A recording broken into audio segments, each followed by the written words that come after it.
Kadambari silks లో కళ్యాణ గమనీయం cell March 6 నుండి 19 వరకు ప్రతి 15,000 బ్రైడల్ సారీస్ కొనుగోలుపై ఒక గోల్డ్ కాయిన్. మార్కాపురం బస్సు దుర్ఘటన వింటూ ఉంటే ఒక్కొక్క కథ వింటూ ఉంటే కన్నీళ్లు రాక మానదు.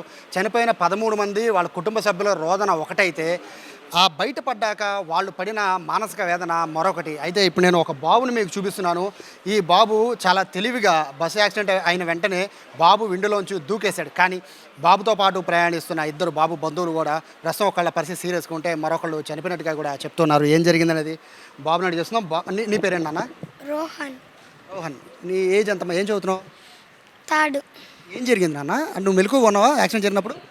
మెలకుగా ఉన్నా. ఏం జరిగిందమ్మా? బస్ డ్రైవర్ ఏమో అటు ఇటు తిప్పిండు, దానికి గుద్దిండు, డోర్ తీసుకొని వెళ్ళిపోయిండు. నువ్వు ఎక్కడున్నావు? ఏ సీట్లో కూర్చున్నావు? ఫస్ట్ డ్రైవర్ సీట్ వెనకాలే కూర్చున్నావు. గుద్దంగానే నీకు అంటే దెబ్బలు తగిలి గుద్దితే దెబ్బలు తగినాయా? కాలిని. కాళ్ళు అంటే బస్సు గుద్దంగానే మీరేం అంటే మీతో పాటు మీ పిన్ని వాళ్ళు కూడా ఉన్నారు కదా, సో వాళ్ళంతా ఏం చేశారు? దూకి పారిపోలేదా బయటికి? మా పిన్ని ఏమో కింద పడ్డది, మా అత్త ఏమో దుంకింది, నేను దుంకిన. నువ్వు దేంట్లోంచి దూకావమ్మా? కిటికీలోకి వెళ్ళి దుంకిన. అప్పుడు కిటికీ పగిలిపోయింది, అద్దం పగిలిపోయిందా? ఎందుకంటే ఏసీ బస్సు కదా అది. అద్దం పగిలిపోయింది. పలిగింది. కిందకు పైనుంచి కిందకు దూకేసావు. దుంకేసిన. దూకేసి మా డాడీకి ఫోన్ చేసేలేకి మళ్ళీ హాస్పిటల్ వాళ్ళు వచ్చి తీసుకుపోయారు అంబులెన్స్. కిందకి దూకి మీ డాడీకి ఫోన్ చేసావా? ఎవరి ఫోన్ నుంచమ్మా? ఒక అంకుల్ దగ్గర నుంచి తీసుకున్నాం. మీ పిన్ని అలాగే మీ బంధువులు వాళ్ళు ఎక్కడ ఉన్నారు? మా అత్తేమో సీరియస్ ఉన్నది, ఒంగోలు పోయింది. మీ పిన్ని? మా పిన్ని ఏమో డెడ్ అయింది. చూసావా? అంటే చనిపోయేటప్పుడు నువ్వు దూకేసావు కదా, దూకేయడానికి నీతో పాటు మీ పిన్ని మీ అత్తనే ఏమన్నా దూకేయడానికి అంటే వాళ్ళు నిన్ను తోసేసారా కిందకి, లేదంటే నువ్వే తప్పించుకుని దూకేసావు కింద? తప్పించుకొని దుంకేసి.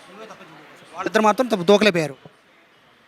బాబుకి కొంచెం ఎందుకంటే తెల్లవారుజామున 5 గంటలకు జరిగింది కాబట్టి బాబుకి యాక్సిడెంట్ అయిన వెంటనే అద్దాలు పగిలిపోవడంతో బాబు కిందకి దూకేశాడు. అదృష్టవశాత్తు ఏంటంటే బాబుకి ఎక్కువ దెబ్బలు తగల, చేతికి బర్న్ అయ్యాయి, అలాగే చెవులకు కూడా బర్న్ అయిపోయిన పరిస్థితి. వాళ్ళ తండ్రి ఉన్నారు. నిజంగా బాధాకరం అండి. ఏంటంటే ఎక్కడి నుంచి వస్తున్నారు బాబు, ఎక్కడికి వెళ్తున్నారు? బాబు నిర్మల్ నుంచి బయలుదేరాడు సార్. నిన్న సాయంత్రం ఈవినింగ్ 6 గంటలకు బయలుదేరాడు. ఉదయం 4 గంటలకు నేను ఫోన్ చేశాను, నాన్న మార్కాపురంలో ఉన్నామంటే యాక్సిడెంట్ మా వాడు దర్శిలో దిగాల. ఫస్ట్ దర్శిలో దింపుతామని చెప్పారు వాళ్ళు, దర్శిలో దింపలేదు. దింపపోగా డ్రైవర్కి 4 గంటలకు ఫోన్ చేశాం మా వాడికి, బస్సు ఎక్కడికి వెళ్తుందో అడగంటే వాళ్ళ పిన్నితోటి అడిగిపించారు. ఇది దర్శిపోదు మార్కాపురం నుంచి వెళ్తుందని చెప్పారు. సరే పోయి అడిగింది, ఏంటండి మా వాడిని దర్శి దింపాలి కదా, మీరు మార్కాపురం ఎందుకు తీసుకొచ్చారంటే అమ్మాయి వెళ్ళదటు ఇటే వెళ్తుందని చెప్పారు. మా వాడికి ఏం చేశా, కనిగిరిలో దిగమని చెప్పా. మార్కాపురంలో ఫోన్ చేశారు. మా వాడు ఎక్కడ చేశాడు, రైల్వే గేట్ ఉంది కదా మార్కాపురం దగ్గర, అక్కడ ఫోన్ చేశాడు, నాన్న రైల్వే గేట్ దగ్గర ఉన్నామంటే సరే కనిగిరి వచ్చేసి అని చెప్పా. 5 గంటలకండి ఇది? కరెక్ట్గా 6 గంటలకు సార్, 5:50కి 5:50 6 గంటలకి. 10 నిమిషాల తర్వాత మళ్ళీ మా వాడు ఫోన్ చేశాడు. ఫోన్ చేసేసి నాన్న బండి యాక్సిడెంట్ అయిపోయింది, కాలిపోతుంది, నేను దూకేసా అన్నాడు. మరి వాళ్ళతో పాటు వాళ్ళ పిన్ని అండి వాళ్ళ అత్త అండి? వాళ్ళత్త ఫస్ట్ దూకిందంట. వాళ్ళత్త ఫస్ట్ దూకింది. వాళ్ళత్త పిన్నేమో పై బెర్త్ కదా సార్, పై బెర్త్లో నుంచి అటు మధ్యలో పడిపోయింది, 2 బస్సు సీట్ల మధ్యలో వాళ్ళ పిన్ని పడిపోయింది. ఫస్ట్ వాళ్ళ అత్త కిందికి దూకింది, పిన్ని అటు పడిపోయింది. వీడు వాళ్ళ అత్త తర్వాత బయటకు దూకాడు, సెకండ్ టైం దూకాడు వీడు. ఫస్ట్ వాళ్ళు పిన్ని దూకి నుంచి అడిగా, మరి నిన్ను ఎవరైనా దింపారా, వాళ్ళు ఎవరన్నా లాగారా, ఎవరన్నా తోసేశారంటే నన్ను ఎవరు తోయలేదు, ఫస్ట్ అత్త దూకేసింది, తర్వాత నేను దూకాను అంటున్నాను. ఆవిడ పరిస్థితి ఎట్లా ఉందండి?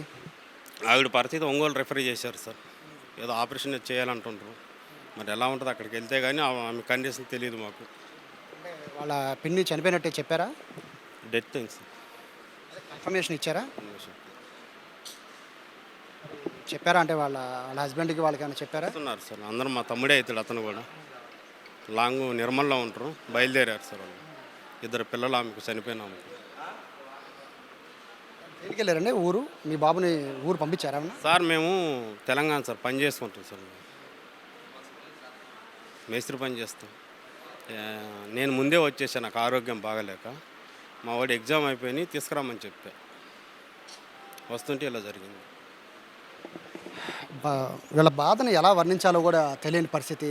బాబు వాళ్ళ అత్త దూకేసే తర్వాత బాబు దూకేసే ఆ 6 గంటల సమయంలో ఆ యాక్సిడెంట్లో కిందకి దూకేయాలి అనే ఆలోచన బాబుకు రావడం నిజంగా నిజంగా వీళ్ళ తండ్రి అదృష్టం అనే చెప్పాలి. కాకపోతే దురదృష్టం ఏంటి అంటే వాళ్ళ పిన్ని పై బర్త్లో పడుకున్నారు. యాక్సిడెంట్ దాటికి ఆ బర్త్లో నుంచి ఆవిడ కింద పడిపోవడం, స్లీపింగ్ బెర్త్లో నుంచి కింద పడిపోవడంతో ఆవిడ దూకలేని పరిస్థితిలో ఆవిడ కూడా చనిపోయినట్టుగా కూడా ధృవీకరించారని చెప్తున్నారు. మొత్తం మీద కన్నీటి గాథలో ఇలాంటివన్నీ కూడా మార్కాపురం హాస్పిటల్ నిండా ఇవే కన్నీటి గాథలు ఉన్నాయి. డ్రైవర్ చేసిన చిన్న తప్పిదంతో ఎన్నో కుటుంబాలు వాళ్ళని కోల్పోయిన పరిస్థితి మార్కాపురం గవర్నమెంట్ హాస్పిటల్కి వస్తే కనబడుతోంది. కెమెరా పర్సన్ వినయ్తో సాయి, మార్కాపురం గవర్నమెంట్ హాస్పిటల్ నుంచి.